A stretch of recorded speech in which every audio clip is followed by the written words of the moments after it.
So I woke up this morning with the intention of recording a good deck today. Because I took some serious beatings in the last week or so with that mono green deck and then that goblin deck. And I was just going to sit down. I was just going to play some honest to goodness, like Rug Delver or something like that, get some wins. And then I saw that some sicko 5-0'd with Eagles of the North. And I knew what I had to do as a content creator.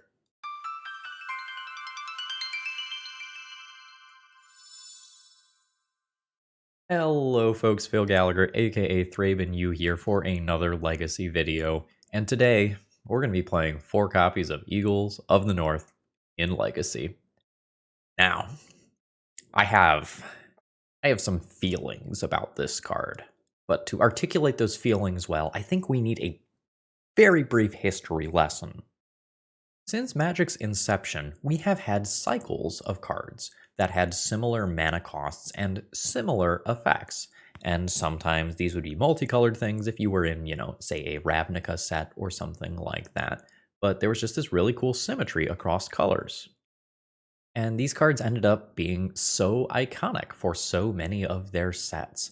Powerful effects like Ancestral, Giant Growth, Lightning Bolt, Dark Ritual, these things live up to the gold standard of Magic design all these years later. Now, I'm not going to name any names here, but sometimes some of the cards in a cycle just aren't as good. And, playtesting is tough. 3 life, 3 damage, 3 cards, 3 power, all these things sound similar as they have the number 3 in them. And so you think they would be roughly balanced, but maybe not so much in practice. And this is kind of where I'm at with Eagles of the North. So many, that is all of them, all of the other cards from this cycle have been doing absolute serious heavy lifting across multiple formats. Reanimating Troll of Khazad-dûm is a tier 1 legacy strategy across multiple decks. And that's awesome, because it's a common. But Eagles of the North is a 6 mana 3/3 flyer, way below curve. And when it ETBs, creatures you control get +1/+0 and first strike until end of turn. So, while the rest of this cycle is doing disgusting things in Modern Living End or being a part of a tier 1 legacy deck, Eagles of the North is something that I would maybe play in Limited. The plane cycling effect is still cool, but the gulf in power level between this and the others is massive, in my opinion. So, how did this 5-0 in Legacy? As it turns out, a pseudo land that can be put under Chrome Mox and can be pitched to things like Solitude still has some amount of utility. So we're going to be taking a look at this in a mono white shell today, and let's pull up the deck list. So first, I'd like to shout out Evan for giving me a dealer's choice donation deck list so that you can watch my frustration as I attempt to win games of Magic with Eagles of the North. Honestly, it might not be that bad. We'll find out. Generally speaking, we are in an Urza's Saga Wasteland Ancient Tomb City of Traders deck. We are very, very heavy on the colorless mana. To make up for that, we are playing both Chrome Mox and Mox Diamond and Eagles of the North. So we shouldn't run into the colorless mana problem that we ran into with the Goblins and Mono Green video recently, because we have 9 mana fixers here, and a little bit more if you count some things like Crucible of Worlds, and to a lesser extent something like Currency Converter as additional mana as well. And then there's even Timeless Dragon. So there's a lot of cycling things in this deck, and the cycling cards are particularly cute with Currency Converter, as you can more quickly convert them into your desired resource. Supplementing the rest of the shell here, we have some hatebears. Bears being used in the loosest possible sense here. And then we have some Oblivion Ring style removal that it can occasionally blink something like our Solitude. Sideboard of this deck looks like it was built by a man in a crazy fever dream, because the cards are well, incredibly narrow. And they are meant to have extremely high impacts in the matchups where they matter. Like with things like Emrakul for Painter specifically, Tividar's Crusade for the like goblins and Nameseeker Goblin Stompy deck lists that exist. So this is a spicy one, folks, and I have no idea how it's going to go, but I do know that if you need these magic cards, check out Cool Stuff Inc. and use promo code ThrabenU to save 5% on your order. Let's battle. Okay, so I have turn 1 Planecycle Timeless Dragon, turn 2 Trinisphere, backed by a bunch of removal. I'm not the most excited about this. I think it's a keep. It's just a little weird. Ooh. Are you going to be able to go under my Trinisphere? Oh, so there was a new Magic Online update, and there's going to be some slight interface changes. We also might see some bugs today. Apparently, Magic Online has a bit of a memory leak issue temporarily. Opponent made blue. Okay. Thought we were kind of going the epic gamble direction after seeing the first 3 cards. The blue is a little weird. Might be some iteration on that general strategy still, but there's blue in there to smooth things out and maybe for like Echo of Eons. My hand could become awkward if my opponent just echoes. Alright, my opponent has played an Ancient Tomb. There is a Burgi, which I will Solitude away at the first opportunity, which will be as soon as I get priority here. So Solitude, pitch, touch the Spirit Realm. Goodbye, Burgi. And we're hoping this is enough to kind of disrupt my opponent's combo turn. They'll get their 1 Burgi mana. That presumably set them back quite a bit. Gamble. Echo to Graveyard is the last card LED. That is super unfortunate for me. My opponent fucked that up, right? Like, they're supposed to play out the LED? Or sorry, maybe that could have been slightly different. They could have not had the LED. They had the Echo in hand. Yeah, so that was a 50-50 to work. If my opponent can't go off this turn now, I just have turn 1 Archon. Nice. Yeah, so they actually got me into a better hand. Oddly enough. Archon. I imagine my opponent has like some Burning Wish targets or something that can get rid of this in a game 1 scenario, but once the second one's in play and I have that redundancy, I imagine this is kind of gross. That is a tapped Ancient Tomb. And that's my opponent's 1 spell for this turn. Imprinting Rite of Flame. Oh, what a draw. So we're going to go ahead and play a Trinisphere here to kind of diversify my effects rather than accelerating out the clock as much as humanly possible. Okay, we are getting a response. A Manamorphose, sure. And that's my opponent's 1 spell for this turn, so they're not really going to get a chance to do anything with that mana. No, they're still playing. 5 mana, so this will be a Harnfell. Sure. Like, this is not a real problem here. Like, these cards, especially in conjunction, are just going to shut my opponent down. Oops, all birds. Puts my opponent to 11. I'll drop an Archon and call it a turn. Are we done? Nope. Nope, something's happening. It is a Burning Wish. Finding a Shattering Spree? That's fine. Like, there is still going to be the issue of multiple Archons in play. Send them. Opponent's at 7. Facing down an unhealthy number of burbs. Sure.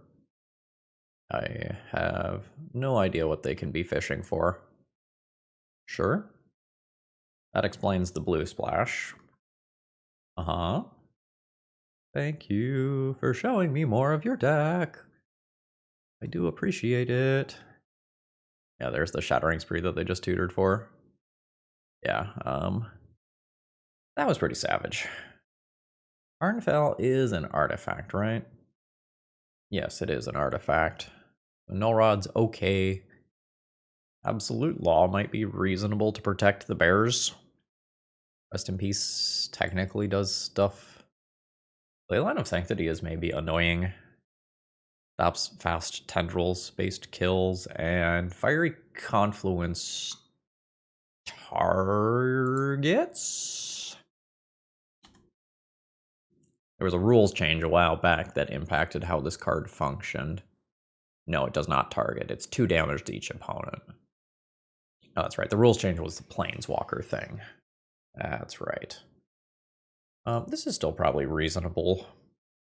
These are maybes. This is maybe. So I think the way that I'm going to do this is I'm going to think about what I don't really want. Like, essentially, I'm winning the game with Chalices, Trinispheres, Bears, and every other card in the deck is essentially expendable. So it's just like, what is the worst? Probably never cutting Solitudes because they help out with Burgi. Vivian's Wreck seems very slow. We're not going to grind here. Crucible seems like it gets stuck in my hand. Again, we're not really going to grind. This might be enough damage that I keep it. And then I'm probably looking at some amount of this stuff for some amount of this stuff. Null Rod in, Rest in Peace in, Leylines in. I don't think I'm going to do land destruction spells on the draw. I think I'm going to board this in, though. Oh, and then I shifted all this stuff around.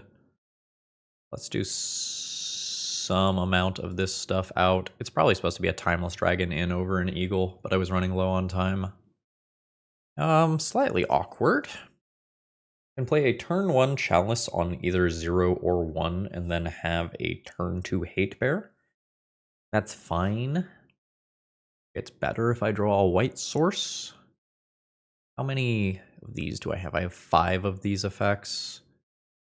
I'm not actually the best at just like making a turn 1 super impactful play. I think I'm going to say that this is good enough.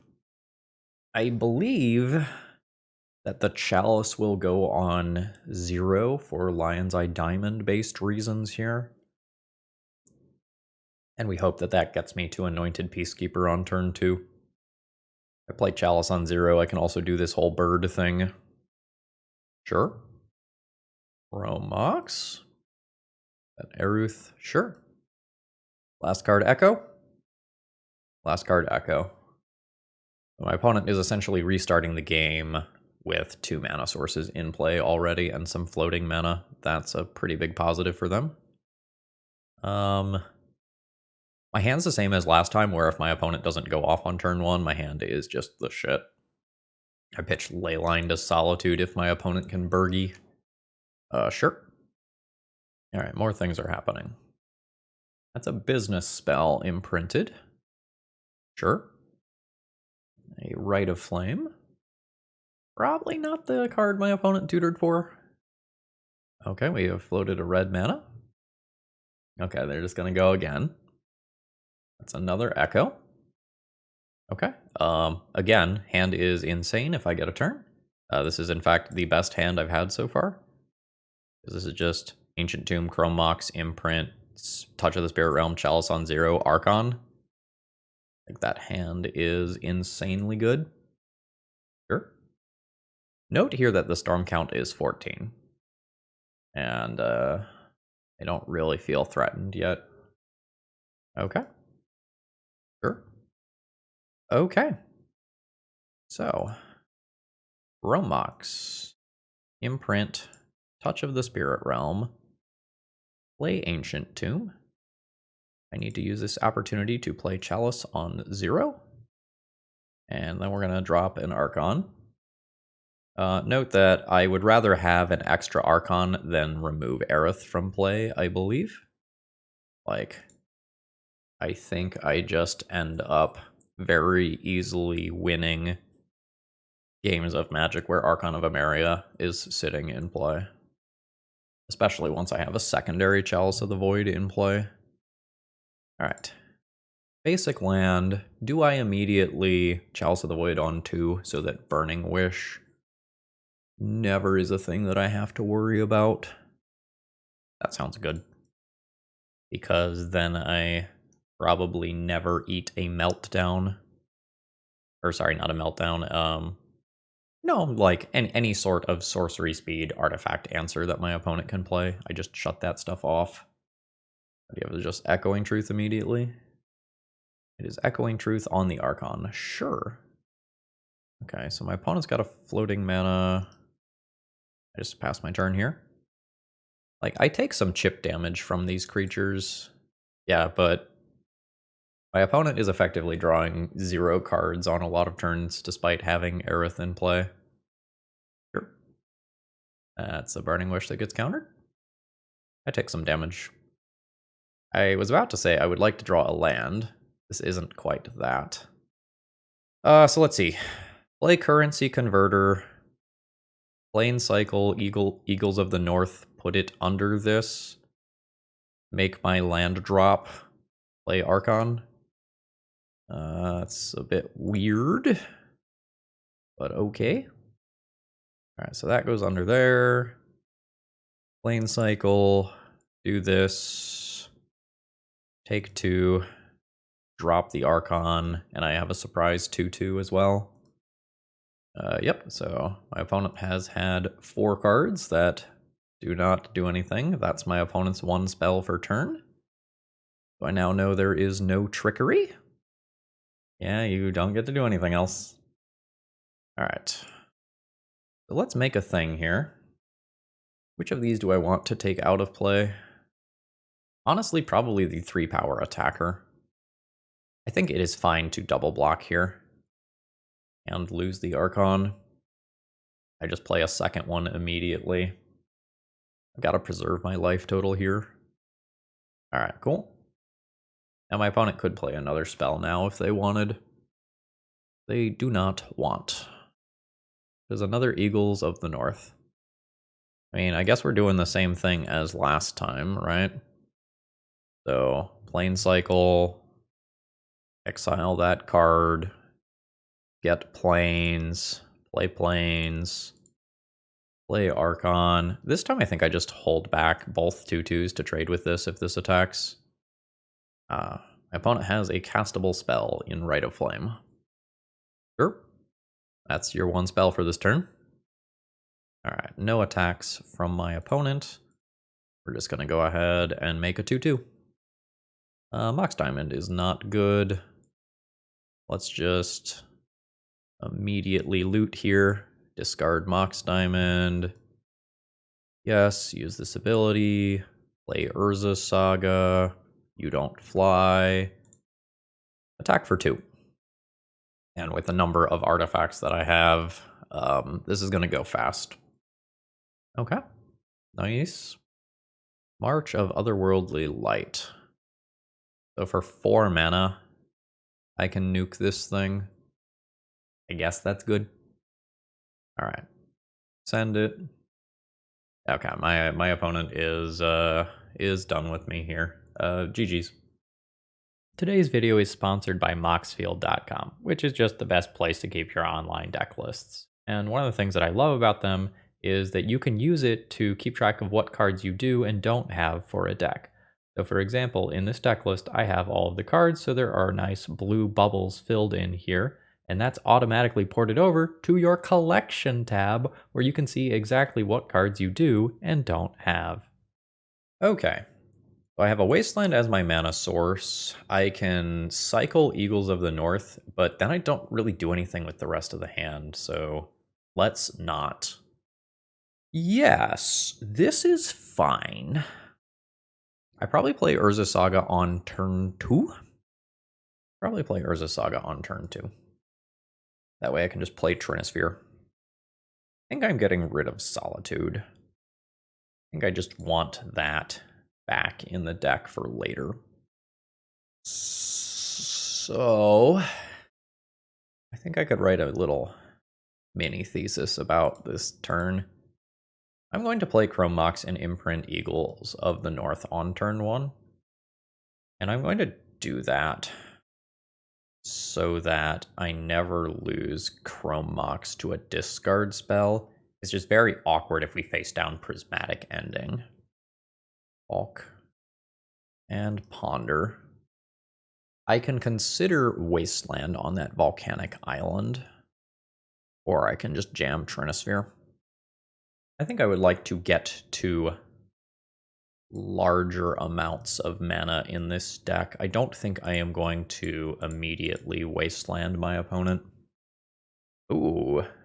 Ooh. If my opponent doesn't have a Wasteland for my Urza's Saga here, this is very close to just immediate game over. Yeah, this is frankly just disgusting. So in my opponent's upkeep, I will junk their Volcanic Island, and then I get to, like, Urza's Saga, activate twice, get currency converter, cycle Timeless Dragon, I don't know, maybe find some time to pat myself on the back or something like that in the middle, and we'll call it good. So immediate 3/3. I don't really want another Ancient Tomb. Turns into a pair of 4/4s. You probably don't have anything you can do here, but you're just going to fetch around Pithing Needle, which I respect and support. Green version. Or, rather than getting cute with Currency Converter, do I just get Shadow Spear? I think since I have 2 Ancient Tombs, I am going to get Shadow Spear and just do this. Just Equippy and Punchy. My opponent's at 12. I am north of 20 life. I have Timeless Dragon coming. Next turn even. Not terrified of like Murktide Regent either. Oh, friend, I feel bad. Like, I know I'm the person with the Trinisphere, but like turn 4 having to ponder because the board state is so bad for you is brutal. And it's a shuffle. Oh. You know, instead of all the cute stuff that I said, I could just kill my opponent. This is 11 damage. This is the 12th damage uncounterably. So we just Mox Diamond. Discard this. That buffs these to lethal. Okay. Okay. Trinisphere confirmed good. So what do I want versus this opponent? Rest in Peace is respectable. Absolute Law is reasonable. Wrath of God is a crazy person's card at 4 mana, but we might fuck around and do it anyway. And Ratchet Bomb and Ensnaring Bridge are kind of in a tier 2 of cards that I could play. Man, my opponent is going to have like 1 mana 3/3 flyers, and I'm going to have a 6 mana 3/3 flyer, and it's going to feel so bad to trade one of these in combat. Okay. What am I doing with my life? Generally speaking, I'm not the biggest fan of Trinisphere on the draw versus Delver decks. It's just so easy for you to get locked under your own Trinisphere, and Trinisphere when you're behind on board isn't as good as you might want it to be. This is kind of like protection for my removal spells is really how I'm going to view that. I might need Ensnaring Bridge for Questing Druid. Yeah, I think I'm going to go 3 Trinispheres out. If I board in Ensnaring Bridge, I don't really want Palantir. We've seen that non-bow a handful of times already. At this point, I like most of the cards in the deck. I could not Wrath of God. Could cut 1 mana source. What about the Savine's Wreck? That's good value. When in doubt, cut 1 Eagle. This is a very good colorless-based hand. I'm going to keep it. We're going to be a little afraid of a turn 1 resolved threat. We hope my opponent ponders. Denied. So, I think we are going to play a Dazable Solitude, as weird as that sounds, in an attempt to bait an initial counterspell so that our good friend Chalice of the Void has a better chance of just resolving and taking over the game. Ooh. We're in play. I would love to rip a Plains next to drop an Archon. Oh ho ho ho ho ho ho ho ho ho. Alright, there's Archon, which does gross things versus fetch lands and generally makes my opponent's cantrips even worse than they already are. Alright, we didn't get dazed. This can't get bolted. It could get bounced by like a Brazen Borrower. Did my opponent keep on 7? Opponent begins with 7 cards. Yeah, they did. Okay, it's a meltdown. Sure. That's reasonable. So the meltdown's gone, which means Urza's Saga will be allowed to roam free and do wild stuff. I'm just gonna sorcery speed do this so I can F6 my opponent's turn if I'm being honest. And we'll bash in.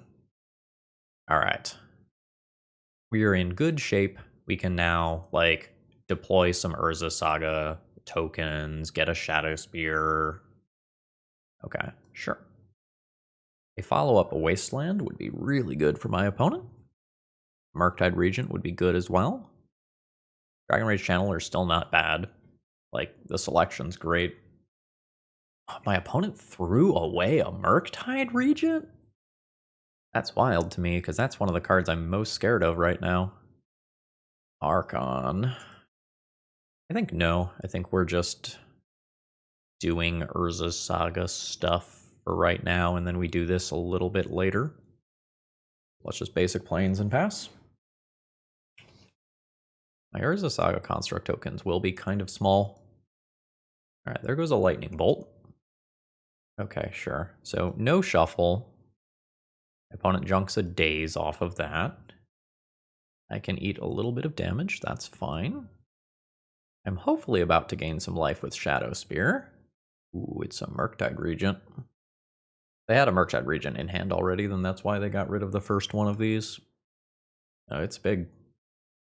So like a Touch the Spirit Realm or a Solitude would be a great draw. Wrath of God would be disgusting. I'm going to assume it's not Wrath of God as my top card, otherwise my opponent probably would have said something in chat. Alright, draw your card. It is a Chrome Mox. It's a bit of an awkward situation. I think we're going to do this. Go to 11, which is an awkward number. Get the Shadow Spear. Is it better to do this? Oh, I forced an attack in, haven't I, by taking that damage? I guess I can play Archon and chump block a Murktide Regent attack and then swing in next turn. Sorry, I am tanking on whether or not I want to Eternalize or cast Archon of Emeria, and do I play Naked Chrome Mox? Or alternatively, do I imprint? I could Chrome Mox, imprint Archon, play Urza's Saga, Eternalize. That might be my best line. Alright. Do this. 3 mana, just check myself. 4 mana, Urza Saga. So this way I play around a Lightning Bolt effect and hopefully gain a boatload of life next turn. I am in trouble if my opponent has like a Brazen Borrower type effect. There's also some question of like which creature do I block? Because this is exactly 11. So if I don't block Murktide Regent, I can get got by a Lightning Bolt effect, but I slow down a lot of damage over time if I block Dragon Rage Channeler. I think I'm just going to try not to die to Bolt here and go to 8. Because I can just like make a construct token, equip a Shadow Spear next turn, and hopefully be in pretty good shape from there. Alright, Urza Saga ticks up. So 2 mana equip, or sorry, 2 mana activate, 2 mana equip. If I tap Ancient Tomb, I can also get Chalice of the Void involved. Unsure how exactly feel about that. Probably okay. Brazen Borrower, still confirmed pain in the butt. But this lets me know about things like Lightning Bolt math ahead of time.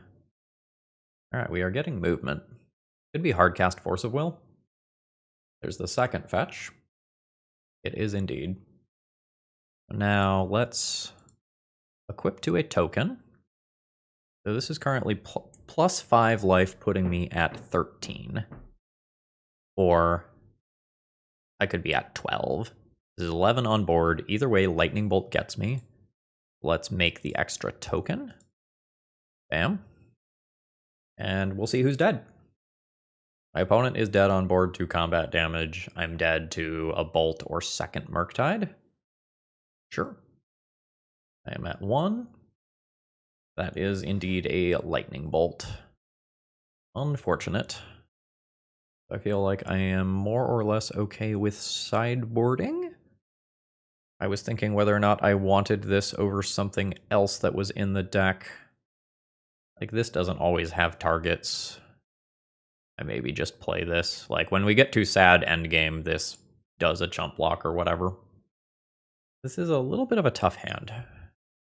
Because the sequencing is awkward. Like, I can YOLO jam turn 1 Chalice, but then, like, all my follow-up plays are awkward. Or I can play this game more slowly. But a theoretical good line is, like, turn 1 Urza Saga, turn 2 City of Traders, but that doesn't give me an opportunity to cast this Chalice of the Void. And I'm also lacking in white mana. I think I'm just going to ship this one. I would like a hand with stable mana. World says no. I'll still keep this hand. God, double Ancient Tomb and Snaring Bridge is awkward as fuck. Do I just, like, not Ensnaring Bridge? Maybe I don't Ensnaring Bridge, just given how bad this looks. Probably. This currency converter is gonna have some work to do this game. So, let's do this. Wasteland's bad for me. Wasteland just, like, immediately puts me into, like, currency convert. Fuck! Currency converter is the truth territory. I hate that this is going to cost me life. Ugh. Yeah. Ancient Tomb pass. We will probably loot away my second Ancient Tomb unless I get Wastelanded again. Yeah. That's worth the 2 life to do a loot. Eagles of the North. Honestly, I'm excited to see it here. Get rid of a Solitude. We're just pretty far away from making that work right now. Archon's not bad. The Eagles is a little awkward, though, because, like, if I want to play Archon next turn, then I have to take 2 more damage off an Ancient Tomb here. And I would like to play Archon next turn. Gah. Like, the Eagles generating an extra 2/2 is going to be cool. Like, that is absolutely going to be relevant this game. Sure. But this just not being a basic land here is kind of a huge deal. Alright. Exile that. Do the plane cycle. Grab a plains. Put a card into graveyard. Make a 2/2. Yeah, I don't mind all this stuff at all. So before I cast any spell, I'm just gonna bash in with my lovely rogue token. And I think the pace of this game is such that I don't play the creature around days, I play the removal spell around days. Only 1 card type in graveyard currently, so we're relatively safe this turn. Love to see that. Okay, yeah, this is all fine. I love the turns where the Delver players are not attacking. That's good for me. I am totally okay with drawing another basic plains. Alright, bam. With 1 card type in graveyard, this is fine to just cast. So I will do so. Oh wow, things are just working. I love it when things just work. This is an attack in for 6. Putting my opponent to 11. Will now wasteland my opponent in an attempt to keep them off of something like a Murktide Regent. And I have some tricksy lines available to me.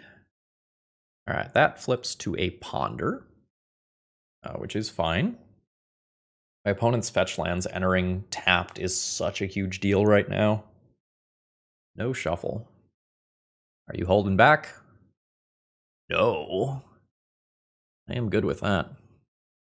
March of Otherworldly Light is really strong right now. Let's go boop. Go ahead and just crash in for 6 here. Put my opponent to 5. I think I'm okay with just doing this on my turn. Because my opponent will attack before playing their spell anyway. Let's try to get rid of that. Everything works. This is amazing. We have lethal next turn through a blocker. Okay, the Archon is gone. Okay, are we going to have like a follow-up Murktide Regent? Murktide Regent, blue card, Force of Will. Would be a really good set of cards for my opponent to have left. Find out what they have. Oh, it's just more cantrips. Oh, sorry, I thought this was Currency Converter. I think I might have misspoken. I don't think my life total's high enough that I loot with Currency Converter here. Oh, that's cool. My opponent needs a removal spell, or they are dead. Okay. There is, in fact, another Lightning Bolt. My opponent goes to 1. I'll drop an Archon. I have dealt so much Ancient Tomb damage to myself this game. My opponent now needs double instant speed removal spell. They need to answer an Archon and then answer a Rogue token once this ability has been removed. And there's already 2 Lightning Bolts in graveyard. So I'm no math master, but that's pretty fucking bad for them. Additionally, this does just have a blink mode. So this is their 1 spell per turn. If they target my thing with a Lightning Bolt, I can blink my Archon. So barring something crazy, I think this is the point where I've got it. Alright, we have gotten the GG in chat here. If I 5-0 with Eagles of the North, I don't know what I'm going to do with myself.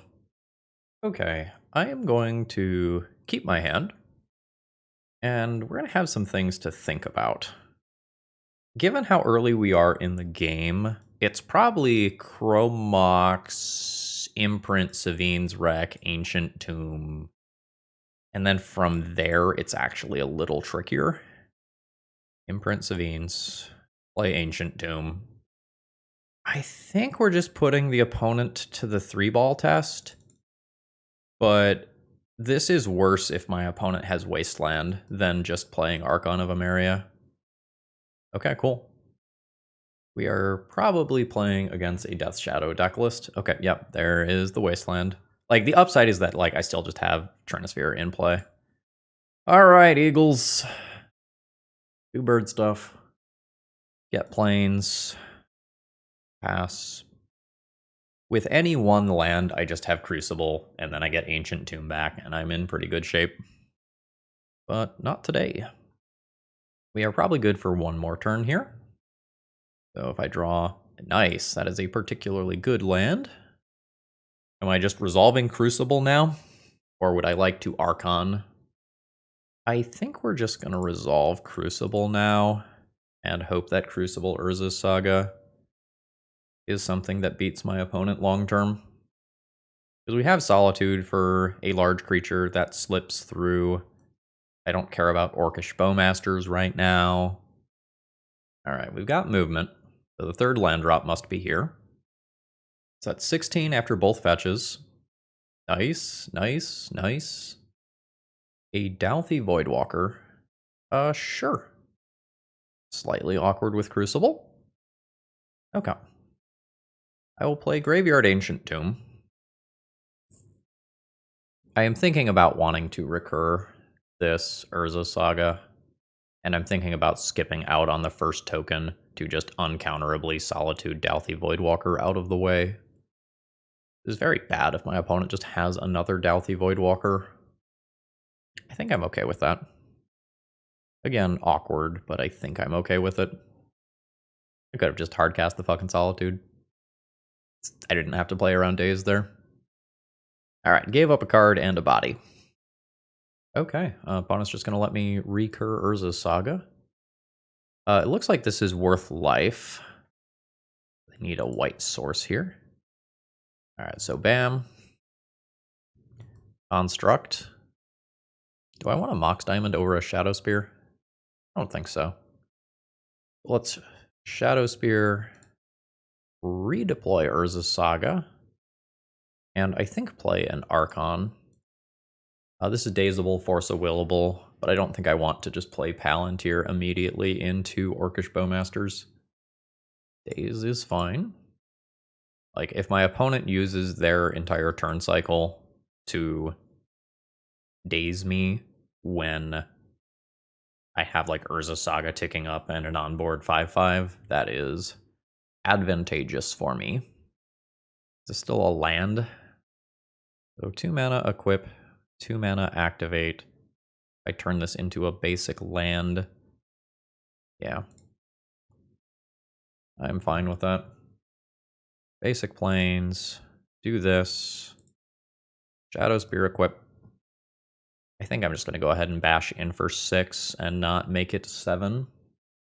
In case some sort of weird dress down type situation happens. Okay, my opponent is done. Alright, what are we working with in terms of resources here? Ley lines are not crazy. I don't think they're great. Wrath of God is dazeable, but a removal spell? This is a removal spell. Snaring Bridge is playable. Ratchet Bomb is slow. Probably too slow. Rest in Peace is playable. I wonder if I'm supposed to ferry. I don't really want a ferry. Could be correct. I don't think I'm super interested in Trinisphere, despite the fact that it did serious work that game. I think I'm boarding out Palantir against an Orcish Bowmaster deck, even if they're not expecting me to draw a bunch of cards. They still probably keep that card in. I board in Rest in Peace, Savines gets worse. Not exactly sure how good this card is anyway. But like, you can do some cute stuff like channel this and then bring it back. So removal spell, anti-big creature card, rip, and then I decide whether or not Leyline of Sanctity is better than other cards. It's like very, very good in the opening hand, and tempo-wise, it's very hard to cast if it's not in the opener. I don't know, maybe I want my graveyard. Like, the cycling stuff is real. Or, like, Eternalize. Alright, let's go bam bam, and the Savines Wreck can go. This fine? It just, like, has stable mana. And it has double Wasteland Crucible. Has 2 removal spells if I need to go that route. Like, I wish these were Swords to Plowshare type cards with the way this hand looks, but I think we're good with this. Alright, my opponent kept on 6 and has a Wasteland. That's fine. We will just lead on planes. I don't want to Wasteland this. About the only thing that this stops is just a turn 2 naked Orcish Bowmasters. That's fine. If my opponent just reanimates this on turn 2, I can try to answer it on turn 3 and turn 4. Okay, that's not black mana. That's great. Sure. I'll have to think about whether or not I want to actually Wasteland this. That's no shuffle. Yeah, I think I'm just going to try to stop the troll from getting into play in the first place by jamming a Chalice. If this works, it's great. If it doesn't work, it slows my opponent down. Force and Brainstorm. Happy with that trade. Alright, there's land 3. This is fine. There's the fetch to clear. Alright, they are going to continue to shock. Thoughtseize is fine. Opponent kind of has hard choices, honestly, for this Thoughtseize. Like, this is a scary card because it stops like all future Death Shadows and cantrips. But leaving me with double removal spell or leaving me with Crucible Wasteland doesn't look great either. Okay, yep, that is probably the choice that I would have made. Urza's Saga. So if I Wasteland, I better play around Murktide Regent. If I just jam Crucible, this becomes a lot less scary. It also incentivizes my opponent to Wasteland my Wasteland. But I also get to use Wasteland as a mana source. I think we're just jamming. My opponent doesn't know that I have the Urza Saga, so they don't know exactly how scary this is. That's fine. Every game action that makes Murktide Regent less likely to happen brings me joy. And if my opponent doesn't drop a threat this turn, I will, in one capacity or another, wasteland them twice. And that is a shuffle. And my opponent is willing to just scoop it up to the Wasteland Crucible of Worlds lock. We're 3-0 with this Eagles deck now, folks. Okay. This turn is fairly complicated. I am going to do this in the Archon way. The thing that punishes this is something like untapped planes into Swords to Plowshares, but against any sort of fetch land mana base, Archon defends itself for a turn so that I can then play Chalice of the Void on one afterwards. But there's a little bit of a gamble here. I have bet that my opponent does not like basic planes as much as I do. All right. All right. I think my opponent is a Dark Depthsy sort of person. Is this Exile, right? Yeah. So this is probably good. Am I gonna swing for the fences off the old memory banks? Kind of feel like it. I don't remember whether it's lands or depths, though. And also, like, they could just be playing something else. Alright, let's look them up. Alright, so it looks like they were on Abzan depths 4 months ago. Lands before that. Naya depths before that. So my Merit Lodge vibes are right. Probably meaning that these aren't that great. So let's junk those. Go 1, 2, 3, 4. I still think I want to play this. Go down this. I don't think I go very deep until I know more accurately what my opponent is playing. Okay. Okay. Oh god, what is this? Is this what foils are going to look like on Magic Online now? Okay. Oh, I don't like that. Like, I really don't like that. Tropical Island. Lands. I'm currently thinking about whether or not I want to cycle Timeless Dragon in this turn cycle. I think that just ends up costing me a lot of life and getting me wastelanded some portion of the time. I think I'm just going to go basic Plains pass. And I can Ancient Tomb out something scary next turn. I have a lot of flexibility for the next turn cycle. Alright. What are you doing over there? What's Archon? This is just probably one of the safer options. Some weird, like, double crop rotation nonsense could happen in response to this that would result in me chump blocking. Okay, there's crop rotation number 1. Thespian Stage. So then it's going to be crop rotation number 2 for Dark Depths. I block with Archon, and then I touch the Spirit Realm, the token away. And this is why I played the card that I did. Alright. Tapped Wasteland is great for me. The chump block is less exciting. Ooh, Crucible. So I'm just going to think for a second about whether or not I am just hard casting Touch the Spirit Realm or just channeling. Plane Cycle Timeless Dragon Get Planes Play Planes Channel is, I think, the line that I like. Bam. Basic. Play basic. Goodbye. And then, like, I don't mind the Wasteland because I immediately just play my own Wasteland and then Crucible. And, like, we're just good with all that. It makes my Rest in Peace slightly more awkward. I think that's fine. I think I want to be the person doing Crucible Armageddon. I think that's the kind of sicko I would like to be today. Yeah, we've gotten the GG.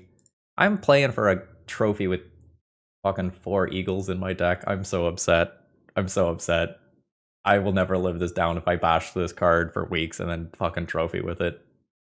We're playing for a trophy here. I'm on the draw with a turn 2 Trinisphere hand that maybe can do some cute things with the Savine's Reclamation. Please don't be Doomsday and just go under this Trinosphere. Oh man, this hand is so good if I get to cast spells this game. So good. Okay. It's not combo. We are playing a game of Magic.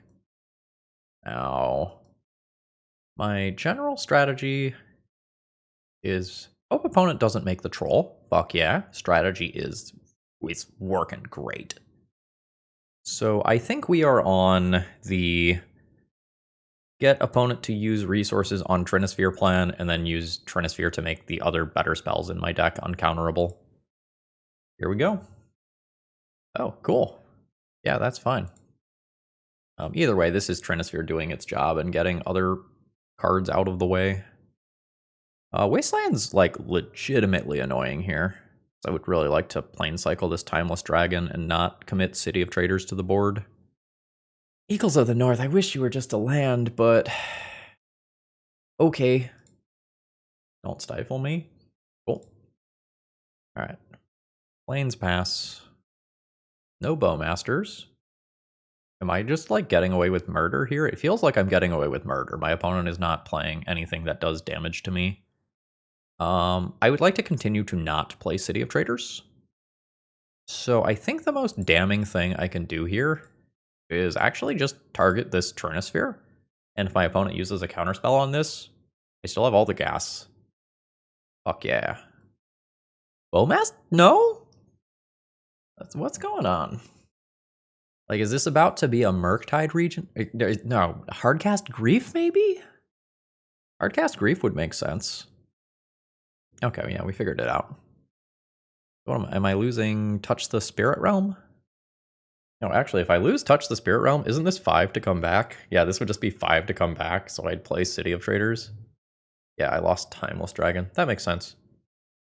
Shadow Spear. I can't really Sevine's Wreck 2 things back. And this is into play, right? This isn't a cast. Yeah, it's a copy. I don't really want to get Wastelanded, which kind of makes me want to play Archon of Emeria. I could just Eternalize this. Not the most excited about that. Alright. Let's not get waste. Well, maybe I want to do this. Because sometimes I want to double spell in the not too distant future. Grief, Force of Will, and Ponder. I will just name Grief. And we'll make that more expensive.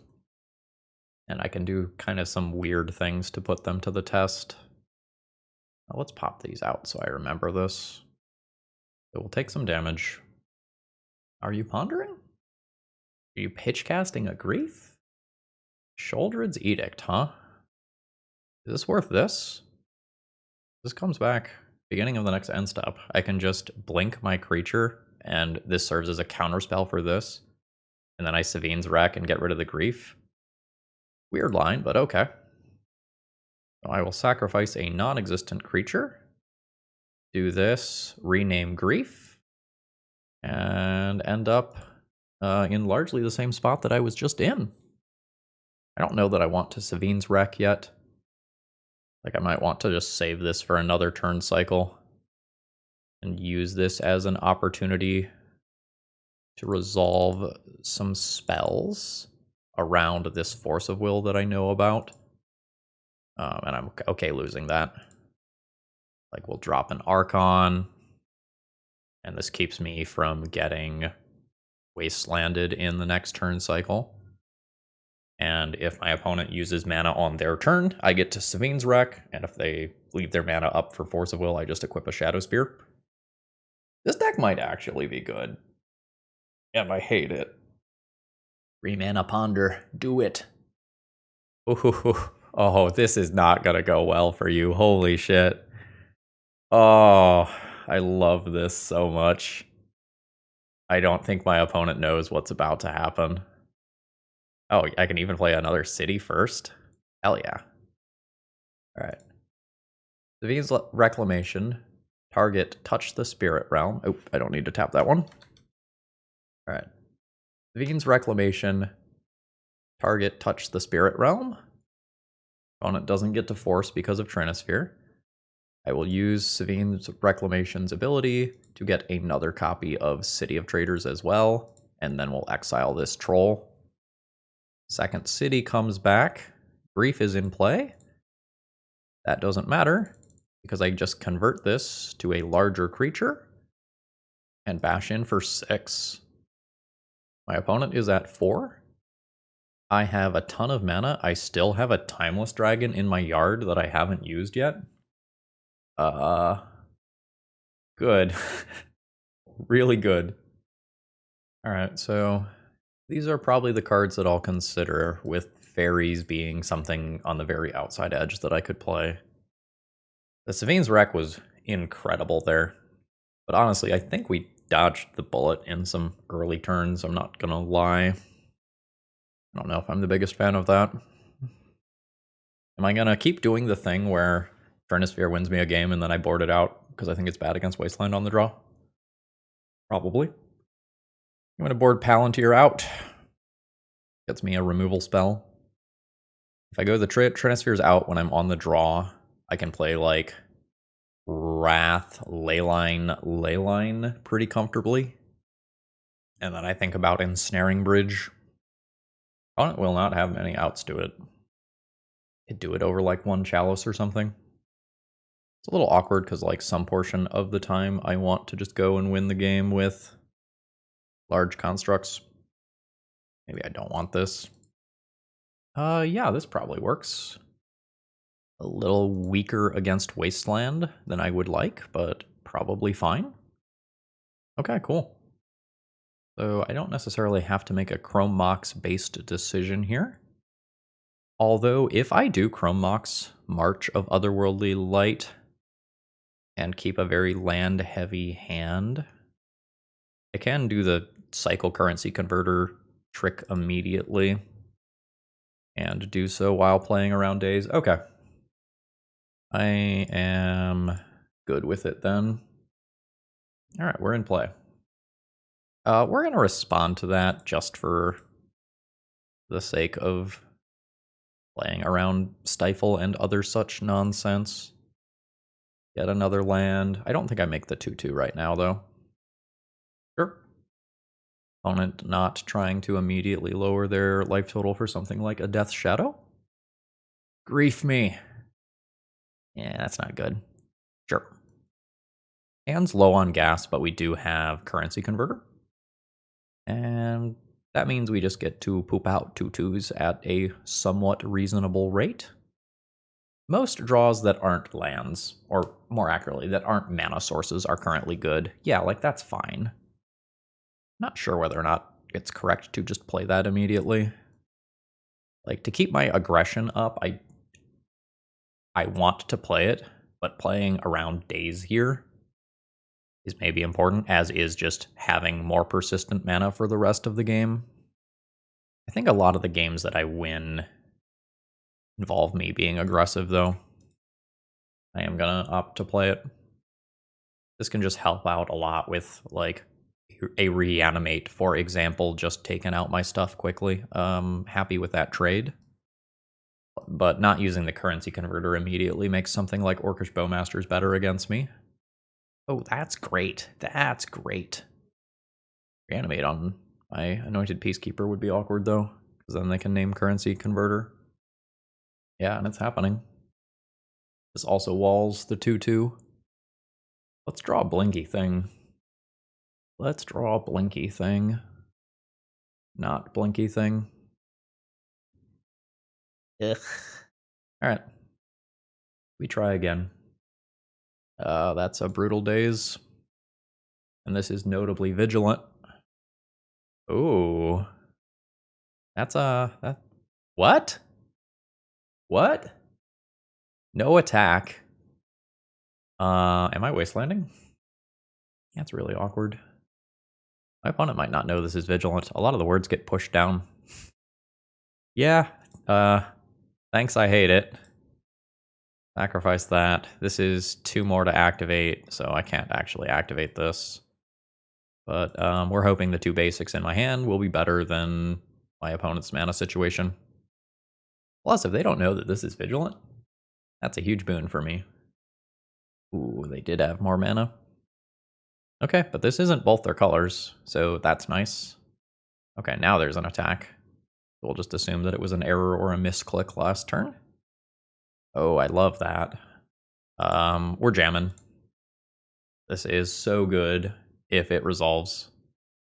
I can force bad brainstorms. I can force, like, 8 days, returning a land to their hand, keeping a Murktide Regent off my back for a turn. I am good with most of the scenarios here. Nice. Alright, there's another land. I'm at 14 from this. Hoping to dodge Murktide. Dodged Murktide. Leyline of Sanctity quite bad at this stage of the game. What are you doing for 1 blue? Are you troll cycling? Yeah, you're troll cycling. Does get a basic. Sure. I'm still doing okay. I don't have all the time in the world, and I feel like I'm at a disadvantage, but currently we can't tell how much work this is doing. That's a really frustrating draw. Now, to some extent, we can guess what's in my opponent's hand. Like, it's probably not Murktide Regent. It's probably some combination of lands, counterspells, 1-drops. At an outside chance, there's something like an Orcish Bowmasters, but I think my opponent would have already played that out. That's awkward. I mean, I do it, but it's awkward. Alright, there's a fetch. Are we in a Mystic's? No, not in a Mystic Sanctuary situation. Opponent's just fetching to thin. I think I give them another draw before I activate Currency Converter. This indicates Force of Will. I give them one more draw towards an Orcish Bowmasters, but then I play around my opponent just griefing a critical card out of my hand, which does matter. Ow. Mox Diamond. Ugh. That might be a better card than Leyline of Sanctity. Like, maybe. I'm going to keep this Shadow Spear under the hope that Chalice does eventually come out of play. Alright, so now I can trade 2 bodies with this. Am I playing a redundant Chalice of the Void? Yes. It's awkward, though, because I just talked about this. I still think I'm in the situation where I want to lock cards out of my opponent's hand, though. Alright, now Mystic Sanctuary is a thing. Targeting Force of Will. Alright, it is swinging in. Oh no, both sides of this cost extra mana, don't they? Oh, that stings. Oh, that stings. So we might end up working towards the reason that I kept the Mox Diamond, because I want a... If I draw another Ancient Tomb, I want a mana source that does not cost me life. I'm dead to an Orcish Bowmaster's ping. We haven't seen that in a couple of games. Alright. Okay. I don't want that land. Well, I mean, I guess it can, like, do stuff with Currency Converter. I will sacrifice a creature token. Absolutely. We're looting. I think like this. I'm already dead to Bowmaster, so the draw doesn't matter. A Chalice. Chalice on 2 next turn. Discard a Shadow Spear. Yes. Pass turn. End of turn Brazen Borrower also is, I guess, a problem. Oh, hey, it is like the literal situation that I talked about. But Currency Converter is online. Mox Diamond, discard this, gives me 4 mana for Chalice on 2, and I can play City, so it's not dazable. Okay. Discard. Exile, yes. I guess I'm already not dazable if I make a treasure token with this. So let's keep my land so I can loot with it. Opponent can force this if they want. And they want. Hardcast Troll? I don't have a lot of looks to beat that. Yeah. I'll make a 2/2. I have plenty of outs. I'd love to draw one. That's a Plains. So I get one more draw here. I need 3 bodies to block that, which I can't get. Oh, fuck yeah. Oh, that's so good. I think I need to play this around days. Yeah. Discard this. Yes. City. Cast. Ooh. Troll goes bye-bye. Attack for 2. Opponent's at 8. All right. How is this working? Go Gadget Rogue. Opponent's at 6. These are both lands under here. So let's loot. Dress down's fine. That potentially stops any activated abilities of things that I would play. I think casting this on 2 is better than putting it under Currency Converter. Because we're currently just in don't let my opponent do a single point of damage to me mode, and shutting off like Bowmasters or Douthie Voidwalker is really important. We have the Brazen Borrower. Eldritch Edict. Sure. Okay, it's in play. So maybe worried about roughly 1 copy of Brazen Borrower and 4 copies of Murktide Regent and maybe a copy or 2 of Troll. This is good. I will still loot. I think I keep the Touch the Spirit Realm and treat this as a future 2/2. Because Touch the Spirit Realm is something that can temporarily save me from like a Brazen Borrower. All right, good stuff. So we'll end of turn put this in. Oh, Urza's Saga is hot. Love that. All right, goodbye City. My opponent is now on a 2-turn clock. We will throw this down. Make a 2/2. Yep. Go to Punchies. Swing in with Rogue Token. Opponent is at 4, facing down a lethal Urza Saga. Oh no, folks. How am I going to make this thumbnail? How am I going to do it after I shit on Eagles of the North so much for the past X number of months, and then I fucking 5-0 when I play 4 of them? I don't know what to say here.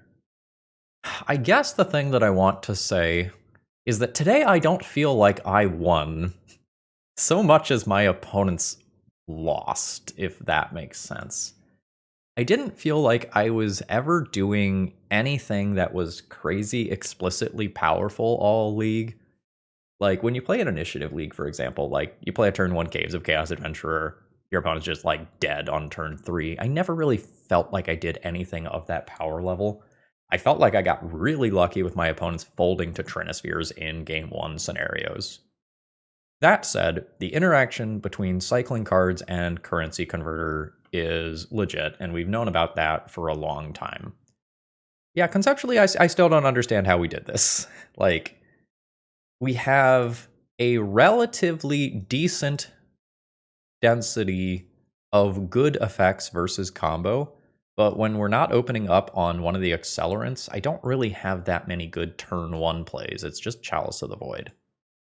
And we do have like some Chalice of the Void 1-drop awkwardness here, especially since the Shadow Spear and Currency Converter are so important to the deck. But the deck worked. I don't really know if we have enough removal. Like, I dunked on one player with like the whole Savine's Reclamation, bring back, touch the Spirit Realm, and that was like super cool. But the sideboard of this deck list is an abomination. I feel comfortable in saying that. Like, these cards are so narrow and like kind of awkward and slightly overcosted. Like, they're very good at the specific things that they do, but I wonder if this deck sideboard's better if it just has a playset of Swords to Plowshares in the sideboard. And I feel like the answer is yes. Like, this sideboard is clearly going for different but slightly overlapping effects. And I don't feel strongly that this is the way that I want to construct my own sideboard, but it somehow worked. I hope you enjoyed. When you buy your Eagles of the North, Go to coolstuffinc.com, use promo code ThrabenU to save 5% on your order, and I don't know, tear me a new one in the comments for shitting on Eagles of the North or something. Folks, have a wonderful rest of the day. Caw-caw!